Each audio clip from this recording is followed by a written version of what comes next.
Gas আসসালামু আলাইকুম। তো আমাদের এলাকায় খুব বৃষ্টি হচ্ছে, এই যে আপনারা একটু দেখুন। তো বৃষ্টিতে মানে মোবাইলটা ভিজে গেছে, এই যে। তো আমি আপনাদেরকে দেখাচ্ছি, এই গ্যাস দেখেন, এই যে বৃষ্টি, এমন বৃষ্টি হচ্ছে রাস্তাতে পানি। দেখেন এই যে আমরা ছাতা নিয়ে যাচ্ছি, মানে দোকানে আসছিলাম।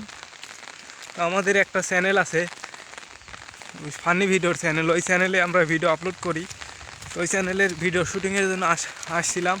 আসার পরে এমন বৃষ্টি হচ্ছে, আমাদের এই যে মানে দেখা হলো, এই যে আমাদের ক্যামেরাম্যানের সাথে যাচ্ছি, আমরা বাসায় যাচ্ছি আর ক্যামেরাম্যান দোকানে যাচ্ছে।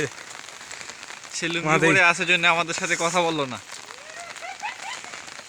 এই যে হাসতে হাসতে যাচ্ছে, ওই যে আমাদের ক্যামেরাম্যান দেখেন লুঙ্গি পরে, লুঙ্গি পড়ুয়া, লুঙ্গি ড্যান্স গান গাইতে যাচ্ছে। আর এই দেখেন মনে হচ্ছে একদম বর্ষা হয়ে গেছে, বর্ষার পানি চলে আসছে মনে হচ্ছে, এত বৃষ্টি হয়েছে।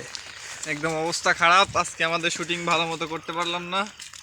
আজকে তো আমাদের ওই চ্যানেলের নাম হচ্ছে আমাদের অস্থির ফান বক্স। তো আপনারা ওই চ্যানেলটা ঘুরে আসবেন।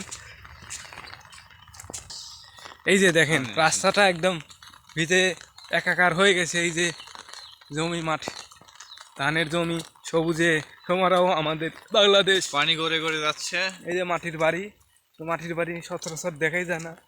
আমাদের এলাকায় এই বাড়িটা আছে, মাটির বাড়ি, অনেক পুরনো, 200 বছরের পুরনো বাড়ি। এই যে এটা দেখতে পাচ্ছেন, এই যে দেখতে পাচ্ছেন। হ্যাঁ, অবস্থা এই যে ভয়াবহ, পিছলে পড়ে না যায়, এখনো ঠিকই আছি। হ্যাঁ, এখনো এত মানে কাদা, পিছলে কতবার যাইতে লাগছিলাম, বাট এখনো পড়ি নাই। এই যে আরেকটা হচ্ছে, এটা 300 বছরের পুরনো মাটির বাড়ি। এই যে তার সাথে ইটের বাড়ি আছে, ওটা 100 বছরও পুরনো। এই যে দেখতে পাচ্ছেন, এই যে